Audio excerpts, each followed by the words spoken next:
I just looked at the RPG releases for 2026, and honestly, this year is going to be amazing. We're getting massive open world games, remasters of classics, and some surprises I wasn't expecting. Some of these have release dates, some of these are still rumors, but I am excited for all of them. And I want to know, what games are you waiting for in 2026? Let me know down in the comments and let's get into the video. First, Crimson Desert from Pearl Abyss. It comes out March 19th on PlayStation 5, Xbox Series and PC. I've been waiting for this game for years. You play as Macduff, a mercenary leader just trying to survive in a harsh fantasy world. You're not some chosen hero, you're leading a crew of mercenaries trying to make money and stay alive in a land where everyone's fighting for power. The gameplay, open world exploration with fast action combat. You can ride horses, climb mountains, explore towns and fight in massive battles. Pearl Abyss showed off siege warfare with hundreds of soldiers on screen at once, and it looks absolutely insane. What makes this game different? Well, the world actually reacts to everything you do. There are also weather changes, gameplay, sandstorms, snowstorms, rain.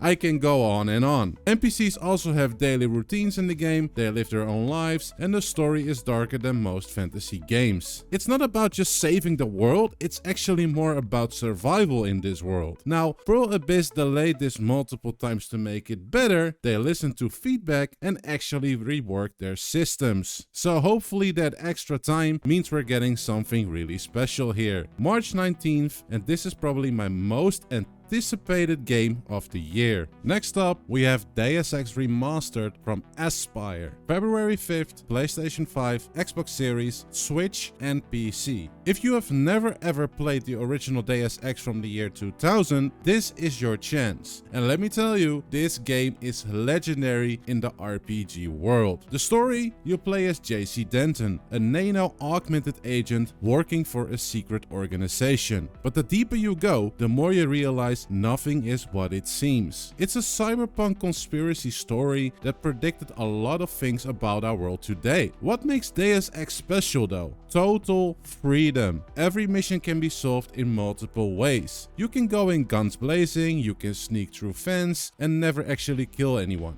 You can also hack computers and turrets to do the work for you. The game respects your choices and lets you play however you want. Aspyr is doing the remaster, they're updating the graphics and controls, but keeping what made the original great. The level design, the story, the freedom, all of that stays. I played this back in the day and spent hours exploring every single corner in the game. I want to see how it feels now with these modern improvements. So February 5th, I'm gonna mark this one in my calendar. At number 3, I have The Legend of Heroes Trails Beyond the Horizon from Falcom. The English version comes out on January 15th for the PlayStation 5, PlayStation 4, Switch and PC. Now, this game is already out in Japan, but the English version releases in the West on January 15th. If you love JRPGs, you know about the Trail series, this is the newest entry. But what is this game really? It's a turn-based RPG with a massive interconnected story. The Trail series has been building storylines for over 20 years across multiple games, and this one wraps up some of the major plot threads. The gameplay is a classic JRPG, turn-based combat with a tactical element. You position your party, use skills and magic, and exploit enemy weaknesses. But what really makes Trail special is the world building. NPCs have their own lives and stories that evolves as you progress through the game. And the music is probably the best thing about the whole series. It's just simply incredible, and some of the best soundtracks in gaming overall, in my opinion. And the character development is deep as well. You can spend 60, 70, 80 hours with these characters and they feel so freaking real. If you've been following this series, this is a must play. If you're new, I'd recommend starting with the earlier games because the stories are all connected. You'll appreciate this one way more if you know the history around this world. So, January 15th. Number 4, Tales of Berseria Remastered from Bandai Namco. February 27th for the PlayStation 5, Xbox Series, Switch and PC. The taste of blood-soaked flesh. Tales of Berseria came out in 2016, and it's one of the best Tales games that have ever been made. Now it's getting a remaster. The story, you play as Velvet Crow. She's on a revenge quest after a traumatic event destroys her life. She's not a typical hero, she's angry, ruthless, and willing to do whatever it takes to get her revenge. And it's darker than most of the Tales games out there. The combat is a real-time action, fast, flashy, combo heavy. You control one character while AI handles your party, but you can switch characters anytime. It looks really satisfying and it also looks really good and great. But what makes Berseria stand out? It's the cast. Your party is made up of outcasts and anti-heroes. They are flawed, complex, and the interaction between them is fantastic. The story actually goes to some dark places. This remaster will have better visuals and a smoother performance. If you missed it in 2016 or just want to replay it, this is the perfect chance. February 27th. At number 5, Nioh 3 from Koei Tecmo Games. February 6th, PlayStation 5 and PC. Who might you be, warrior?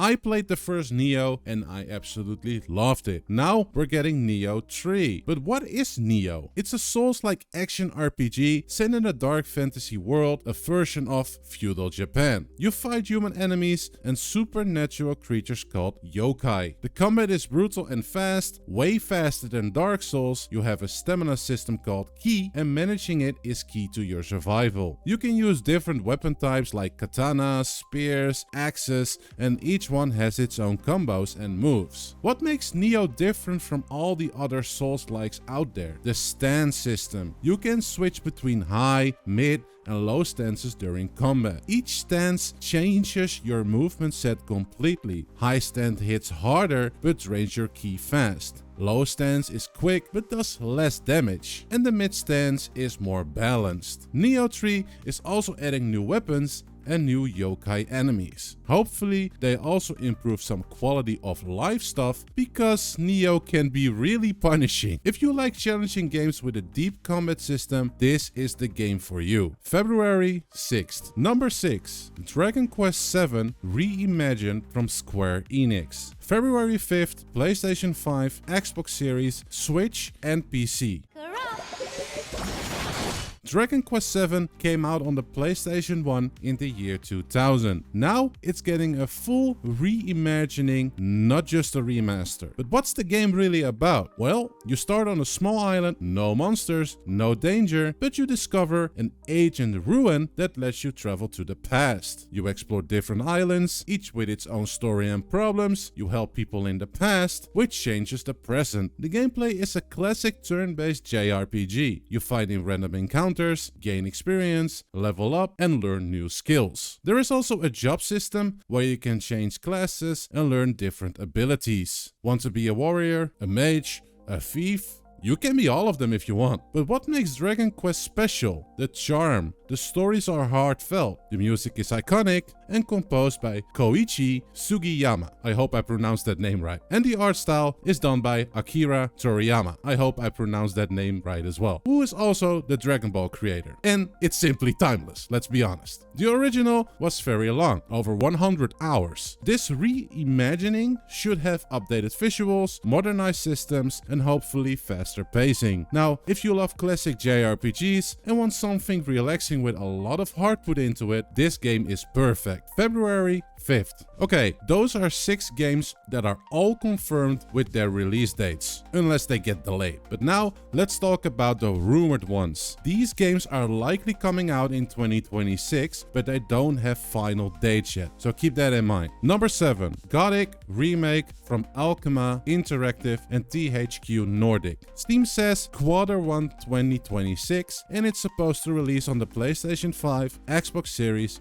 and PC. Now, GOTHIC 1 is a cult classic from 2001. This remake has been in development for a long time. But what's GOTHIC really about? Well, you're a prisoner thrown into a mining colony surrounded by a magical barrier. And once you get in, you will never be able to get out. You have to survive, pick a faction to join, and figure out what's really going on. The original had an incredible atmosphere. NPCs had daily routines, they'd wake up, go to work, work, eat, sleep, the world really felt alive for its time. The combat was clunky, but really challenging, and the story just pulled you in. What made GOTHIC special was the freedom. You could join different factions, criminals, guards, or just the magicians in the game. Your choices actually mattered. And the world was also really dangerous. Even the basic enemies could kill you early on. You are not some kind of hero right at the start of the game. This remake should modernize the combat and the visuals while keeping what made the original great. Steam says Q1 2026 right now, but GOTHIC has been delayed before. We'll see if it actually makes it in 2026. Personally,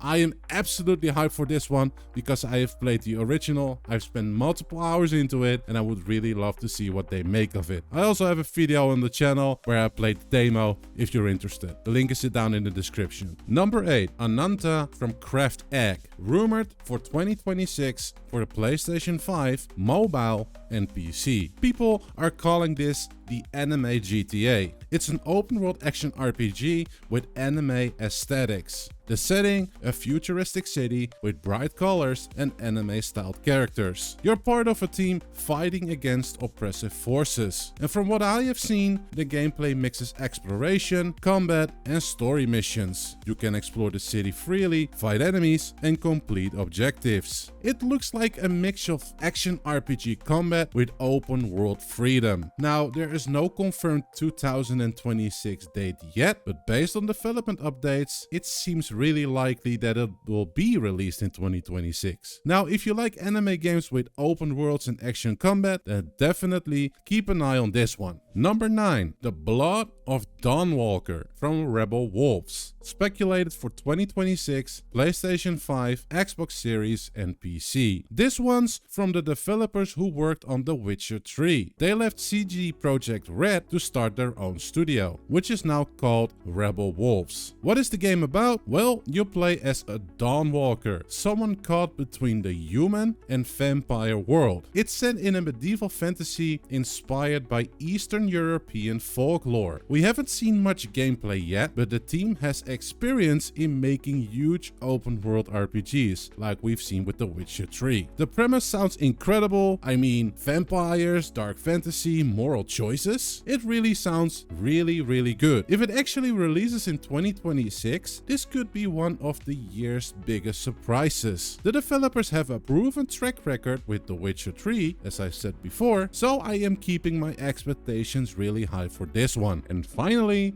at number 10, I have Mortal Shell 2 for you from Cold Cemetery. Rumored for 2026, PlayStation 5, Xbox Series, and on PC. The first Mortal Shell was a solid Souls-like game with a unique mechanic: shells. But what are shells? Basically, different character builds. You find empty shells in the world and inhabit them. Each shell has different stats, abilities, and playstyles. One might be tanky, the other one might be fast but fragile. The combat was challenging and deliberate, the atmosphere was dark and oppressive. It felt like you were playing in a nightmare. Mortal Shell 2 hasn't officially been confirmed to 2026, but there have been hints and leaks suggesting it's in development and already close to release. If you like the first one and want a more challenging combat with that dark, haunting atmosphere, then this one would probably be a good choice for you. And hopefully we'll see this release really soon. So that's my list. 6 confirmed games with release dates, 4 rumored or speculated games that might come in 2026. Now, some might get delayed, some might surprise us and come out early, but these are the RPGs I'm watching for in 2026. Now, I want to hear from you. What RPGs are you excited for in 2026? Did I miss any? Let me know down in the comments, of course. And if you want more RPG videos, hit that subscribe button because I have a lot more coming. Thanks for watching, and I hope to see you in the next video. Take care.